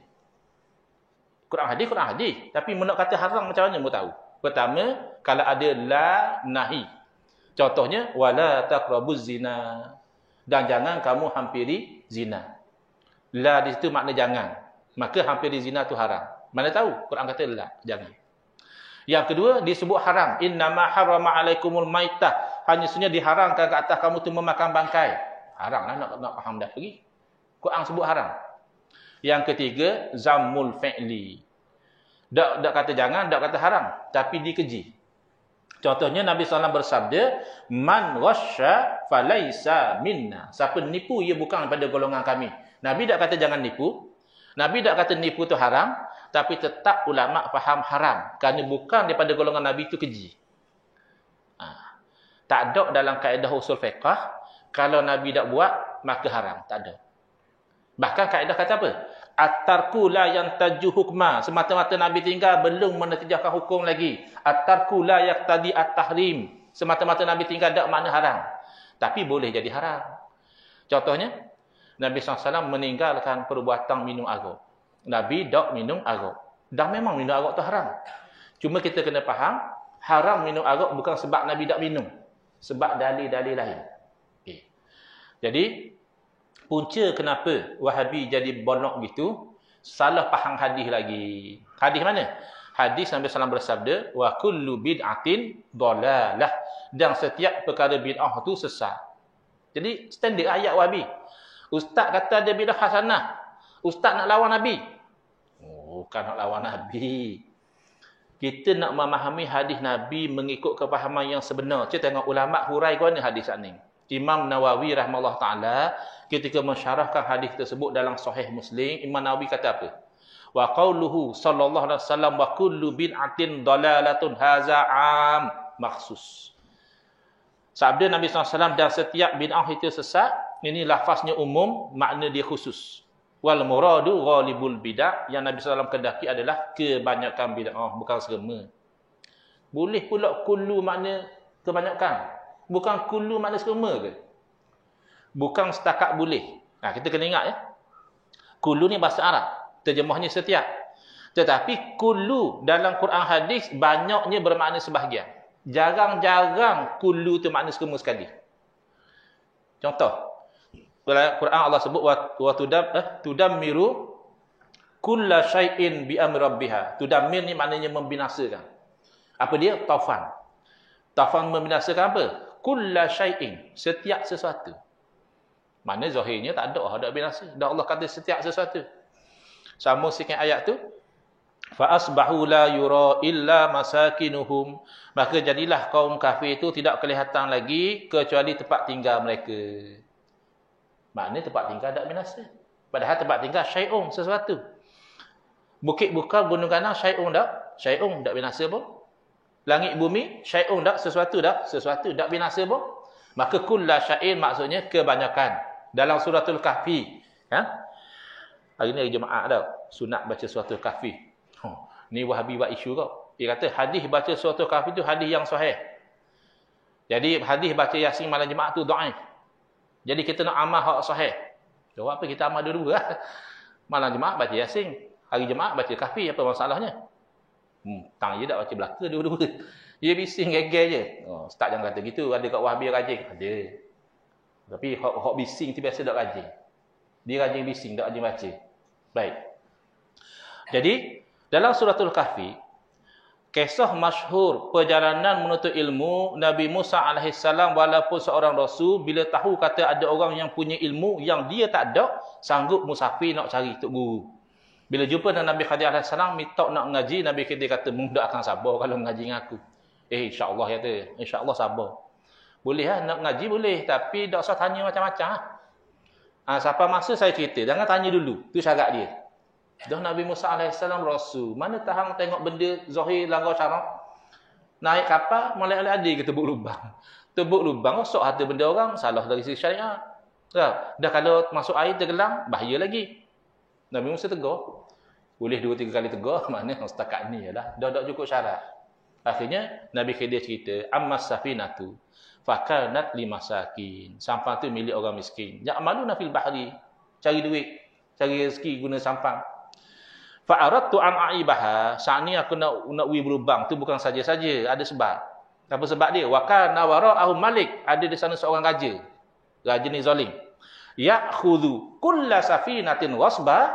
Raja dia mengambil setiap sampan sebagai rampasan. Kalau tengok zahir, tak ada sampan raja tak rampas. Sebab Quran kata kulla safinah. Setiap sampan. Tak ada seorang ahli tafsir kata gitu. Semua ahli tafsir kata dah. Hanya sampan yang molek-molek saja raja ambil. Dan itulah hikmah kenapa Nabi Khidir buh lubang menolak mudarat yang lebih besar. Orang putih kata choosing lesser of two evils. Orang Terengganu kata apa? Lebih kurang gitu ada. Menolak, memilih mudarat hak ringan sikit. Dah daripada sampan kena rapah, baik sampan berlubang boleh baiki pula. Tak ada sampan nak cari makan kan? Nampak? Jadi yang penting kulla safinah makna sebahagian. Bukan semua. Kemudian dalam hadis Nabi SAW, Nabi bersabda, kullu ibni adam ya'kuluhu turabu illa ajbaz zanab. Setiap anak Adam akan dimakan oleh tanah, akan repuk. Jangan sombong. Jangan akak diri. Mu mati jadi bangkai, repuk, hancur. Illa ajbaz zanab, kecuali tulang sulbi sikit dia dah repuk. Dah jasad para Nabi repuk tak? Para Nabi anak Adam tak? Anak Adam. Orang mati syahid, Allah jaga jasad dia. Dia anak Adam. Dan kadang-kadang bukan Nabi, bukan mati syahid, mati kampung kita, lepas 30 tahun terpaksa gali kerana ada satu masalah. Allah, molek-molek ada lagi jenazah dia. Oh, kalau gitu tak betul hadis tu Ustaz. Bukan hadis tak betul. Hadis betul. Cara awak berinteraksi dengan hadis tak betul. Awak kena faham kullu ibni Adam maknanya kebanyakan anak Adam, bukan semua sekali. Bahkan begitulah kullu bid'atin dalalah, berarti kebanyakan bid'ah tu sesat, bukan semua. Baik, Imam Syafi'i terang mudah kan? Imam Syafi'i terang mudah je. 3 poin je. Imam Syafi'i ni alim dan fasih. Fasih ni makna kata apa? Cakap sikit, faham lalu. Ustaz aku ceramah kat sejam, ada orang tak faham ke? Dalil, tidur kau tak faham punya bahasa. Dia orang kata, ngatuk aku tidur lah. Jadi, kalau kita tengok Imam Syafi'i 3 poin. Bab bid'ah, beres lalu 3 poin. Ingat ya? Pertama, al-bid'atu bid'atani. Benda bid'ah 2 jenis. Poin yang kedua, mahmudatun wa mazmumah. Satu jenis terpuji, molek. Satu jenis lagi terkeji, dok molek. Poin yang ketiga dan terakhir, fama wafaqa sunnata fahuwa mahmudun. Mana perkara baru selari dengan sunnah waktu molek, terpuji. Wa ma khalafaha fahuwa mazmumun. Mana bid'ah yang bercanggah dengan sunnah waktu terkeji. Dah selesai, tutup buku. Mari Wahabi hak pernah ikut salah ni, dah ikut pun Imam Syafi'i. Padahal Imam Syafi'i salah. Dia wari teori baru. Dia kata kan? Dia kata gini, bab bid'ah ni, tak percaya boleh test lah. Kalau kita test gini, biasanya Wahabi naik lalu darah tinggi je. Jadi kerana sedia ambulans siap-siap kalau nak test je. Sebab apa? Dia kata ni tak boleh. Sebab apa? Nabi tak buat. Dah Nabi tak buat, bid'ah sesat. Dah kira saya tengok awak ni sesat juga lah. Kejut je. Dia sesat orang, relax je. Orang kata dia sesat, dia kejut. Dah apa pula? Aku dah rajin buat bidah macam pok-pok morning. Dia rajin buat bidah kan dia. Aku tengok Musa ni cakap telefon. Nabi tak dia cakap mana telefon. Orang panas hati lah. Dia mesti panas hati kalau kita kata gitu. Dah awak pergi sejik naik kereta hari-hari. Nabi dah rajin sekali naik kereta pergi sejik. Dah. Awak pergi haji 3-4 kali naik kapal terbang kan. Dia khabar. Time bila Nabi pergi haji naik kapal terbang? Dia panas hati. Tak kalau kira. Pula kalau cakap gitu ustaz macam saya. Marah lalu dia. Kata ustaz kenapa bodoh itu? Bid'ah ni adalah urusan agama je. Tak ada urusan dunia, tak ada bid'ah. Naik kereta, naik kapal terbang, guna handphone ni semua urusan dunia belaka. Tak ada masalah. Saya tengok. Bila awak kata bid'ah hanya dalam urusan agama, urusan dunia tidak ada bid'ah, awak bersetuju wa kullu bid'atin dalalah, tidak makna semua. Di sisi awak hanya bid'ah agama saja yang sesat. Mana betul? Awak ke Imam Syafi'i? Boleh test kan? Barang boleh test. Apa nak balah kan? Betul kau balah dengan Wahabi. Padahal dia boleh saing dengan kita. Sebab dia nak ikut Quran Sunnah dah awal-awal. Molek dah. Permulaan tu molek dah. Cuma kefahaman je. Kalau kita boleh betul balik. Mungkin nak belajar kita makan kepuk ke apa. Beres dah situ. Ni tengok ustaz aku, dia lagi jalan lain dah. Dak wahai aku tengok ustaz aku ni ahli bid'ah dia. Tu ustaz aku dak pakai logo capal. Oh, kalau pakai logo capal, buih mulut tengok. Malah sangat. Barang boleh selesai. Imam Syafi'i kata bid'ah ada dua. Bid'ah yang selari dengan ajaran Nabi, beres, bercanggah tak boleh. Awak kata bid'ah ada dua juga. Cuma bid'ah dunia beres, bid'ah agama haram belaka. Kita test lah. Pertama nak tanya, syariat Islam ni tadbir agama saja ke tadbir dunia sekali?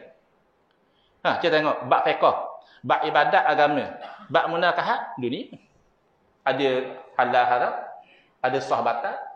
Ya, bab muamalat cerak dah dunia.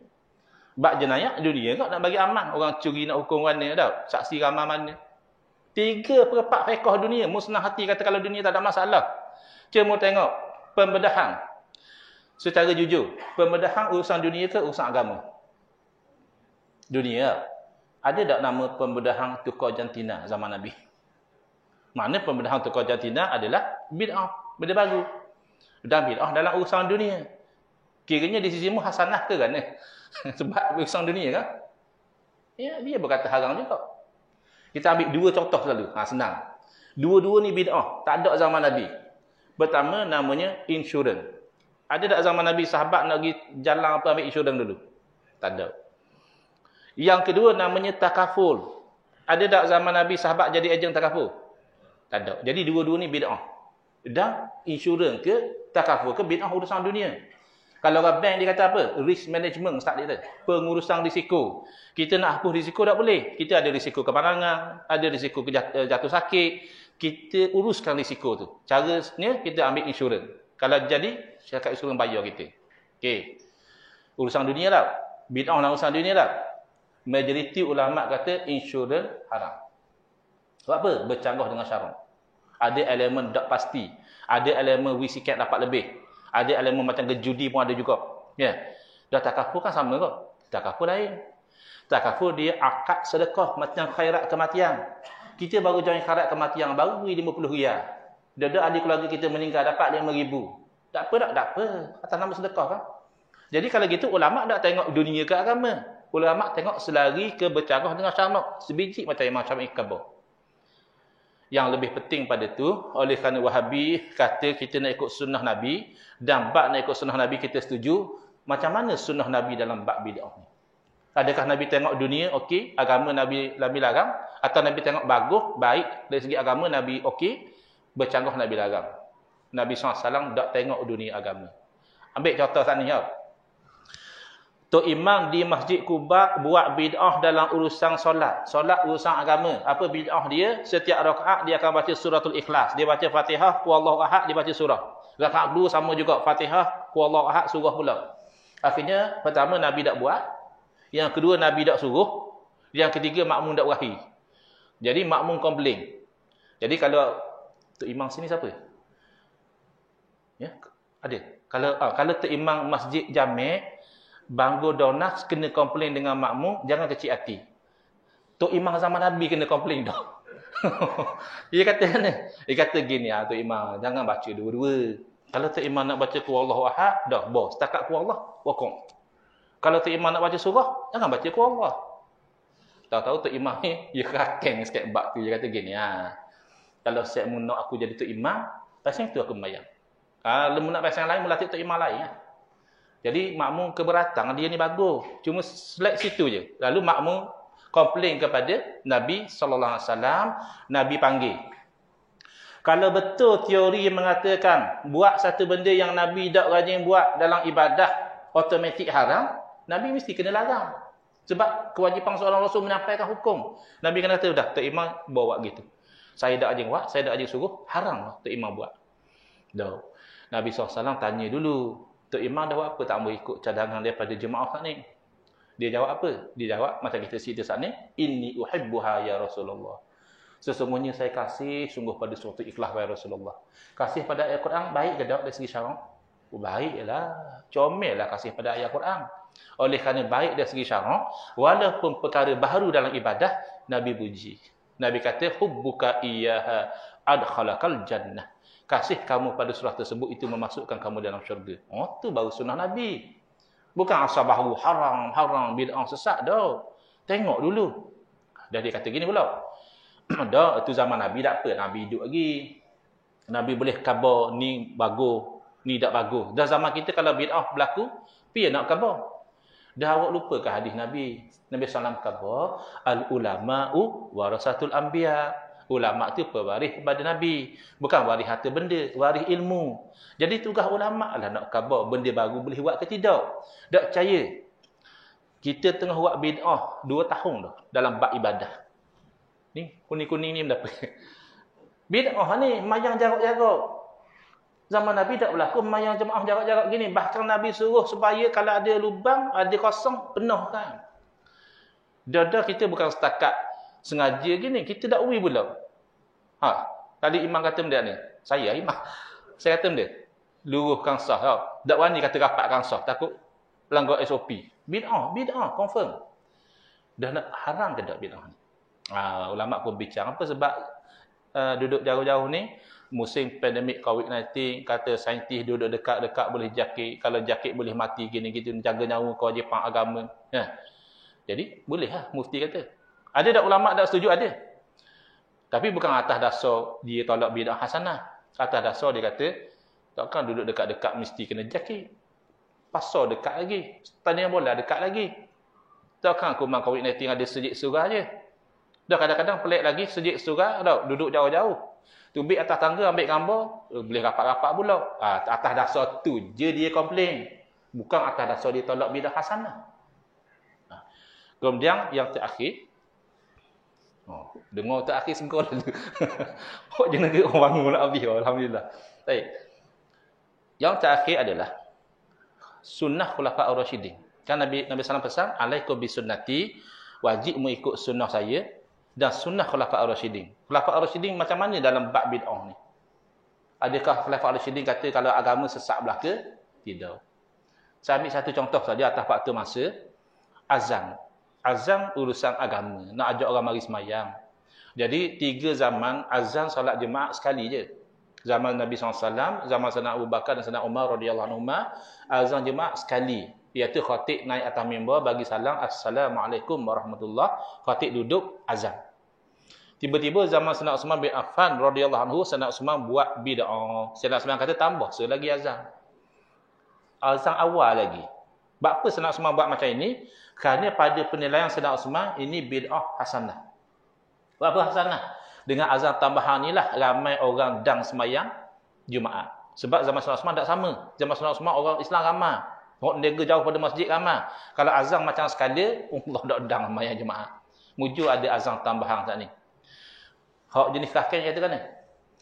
Ya tu setakat istihad Sayyidina Uthman je. Dah. Istihad Sayyidina Uthman molek pada istihadmu. Kan? Kamu hebat ada Sayyidina Uthman. Sayyidina Uthman salah seorang jamin masuk syurga. Malaikat malu dengan dia Nabi khabar. Kahwin dengan anak Nabi 2 kali. Dan Nabi SAW khabar kalau ada lagi anak puang saya bagi nikah dengan awak. Macam tu kenang Nabi dengan Sayyidina Uthman. Berdana mu kata ijtihad Sayyidina Uthman je. Kau Uthman ke kita ni.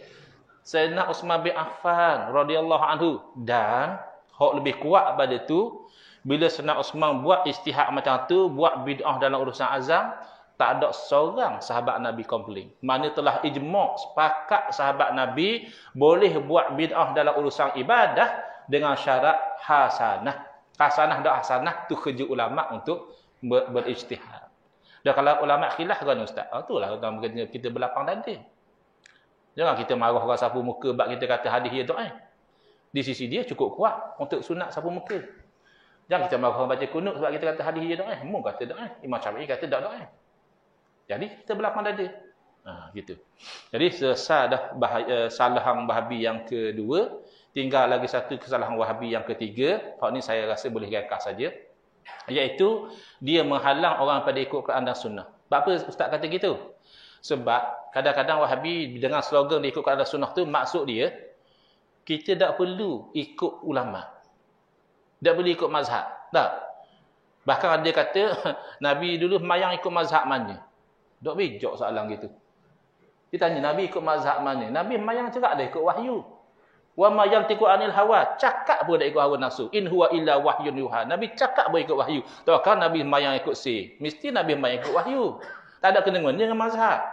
Mazhab terjadi sebab kita ni tak nampak Nabi semayang.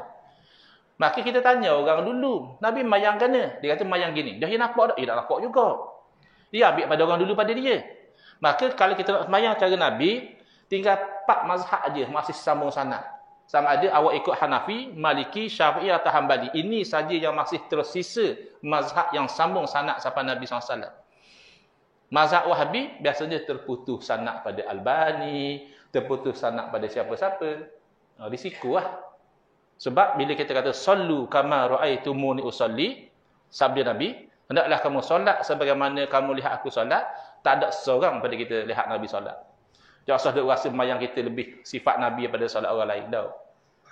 Yang lihat Nabi solat adalah sahabat. Sahabat menyapa pada murid dia sapa pada imam mazhab sapa pada murid dia, sambung-sambung alhamdulillah sapa pada kita, maka segaya semayang mazhab ni insya-Allah cara solat Nabi.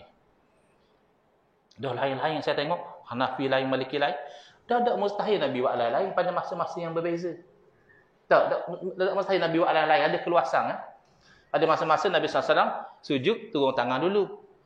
Tak, ada masa-masa Nabi SAW sujud, turun lutut dulu. Jadi hak mana nampak Nabi turun tangan dulu, cerita tangan dulu. Hak mana nampak Nabi turun lutut dulu, cerita lutut dulu. Tak ada masalah. Jangan kita buat bid'ah, turun kepala dulu. Turun kepala dulu, berat bicuk dah. Dan tangan dulu boleh jadi ikut sunnah lagi. Lutut dulu boleh jadi ikut sunnah lagi. Jadi saya nak katanya gini. Wahabi ni diwak main gitu. Dia kata ulama' tak maksum. Yang penting kita ikut Quran hadis. Soalan kita nombor 1. Awak kata ulama' tak maksum. Yang penting kita ikut Quran hadis. Selama ni ulama' ikut benda. Taurat ke Injil?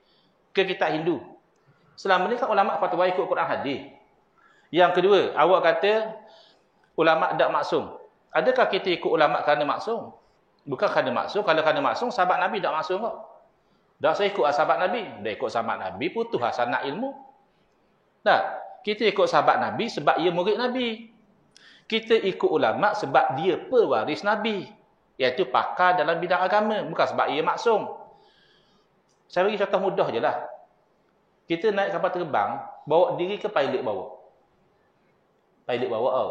Agak-agak pilot maksum tau. Dok apa kita taklid ke dia? Kita bawa diri ya. Jeng terus kita bawa diri, dok naik tau. Dok naik dah pergi, naik sikit, bung, na'udzubillah. Dok maksum pilot pun, dia pakar bidang tu, biar. Kalau kita bimbang, kalau pilot nak jadi ustaz, kalau kita bimbang tu, takut tu biar fatwa pelik-pelik. Bukan tak boleh, dia kena ngaji molek lah. Ahli sunnah wal jamaah. Kalau main baca buku diri waktu biar fatwa bahaya. Macam kita baca buku bawa kapal terbang, jumpa kapal terbang bawa bahaya. Ya. Jadi dalam bab ikut mazhab ini, ya, pertama mazhab Nabi iktiraf. Awak kata ulama' tak maksum, awak tak maksum juga.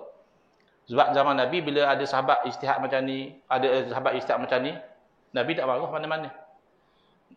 Nabi okey belah kedua-dua. Itu dalil Nabi iktiraf mazhab. Dan kalau orang kata ikut mazhab baru kita tak pecah belah.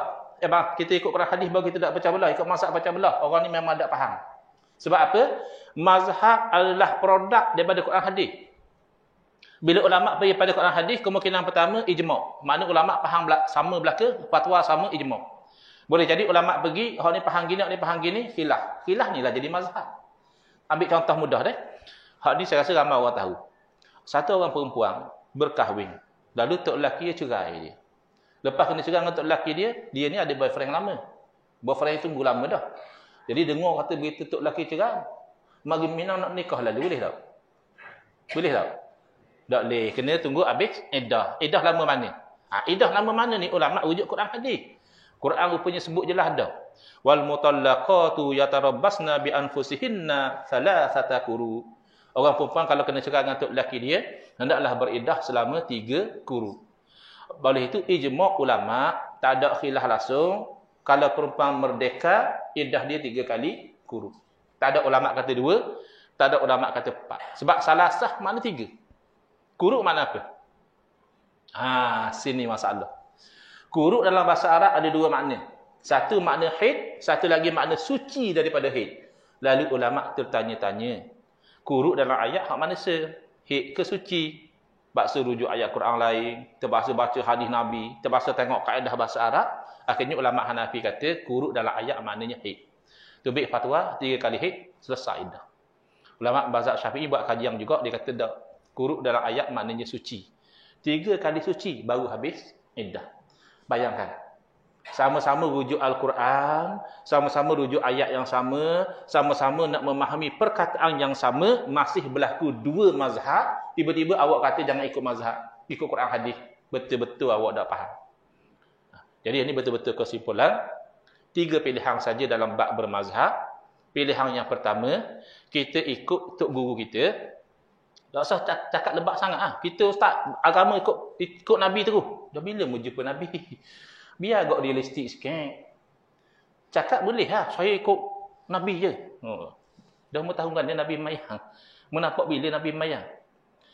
Dia secara realitinya, pilihan pertama adalah kita ikut tok guru kita. Tok guru kita ambil pada tok guru dia. Kalau kita ni ikut mazhab, akan jumpa pada murid Imam Syafi'i. Akan jumpa pada Imam Syafi'i, guru Imam Syafi'i, pada sahabat Nabi. Betul, sahabat Nabi tengok Nabi semayang. Itu pilihan pertama. Ni paling selamat insya-Allah. Pilihan kedua dia kata gini. Ya, saya bukan mana Ustaz. Memang ulama ni hebat, tapi ia tak maksum. Ia boleh silap juga. Jadi saya tengok mana pendapat hak kuat tu saya ikut.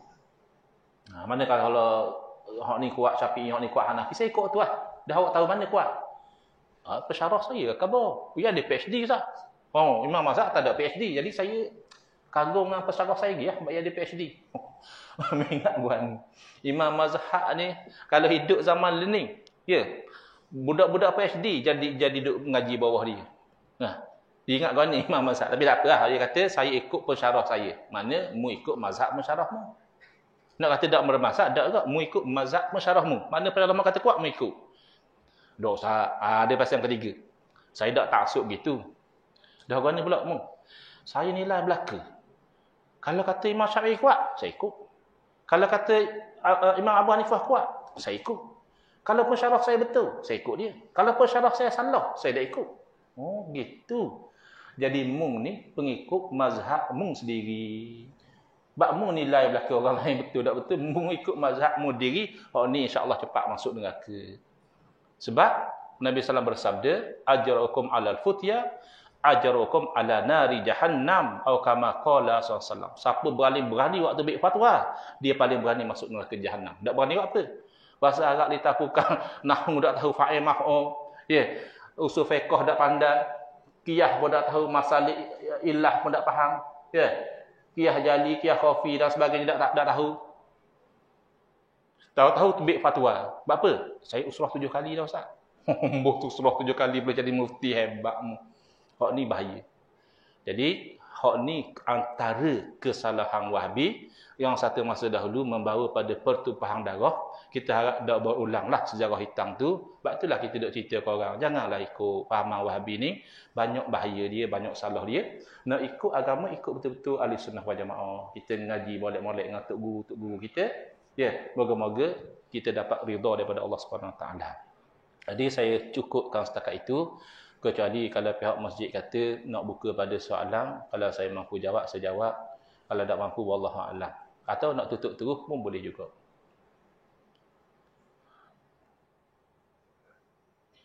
Tutup terus. Baik. Alhamdulillah. Molek gitu lah. Kering tekuk lah kita pun. Jadi oleh kerana kita tutup terus, pertama saya ucap terima kasih atas perhatian. Kedua, saya minta maaf banyak atas kesalahan, salah kasar cakap dan sebagainya. Saya mohon maaf. Moga-moga Allah ampunkan dosa kita dan golongkan kita dalam golongan yang diridai insya-Allah.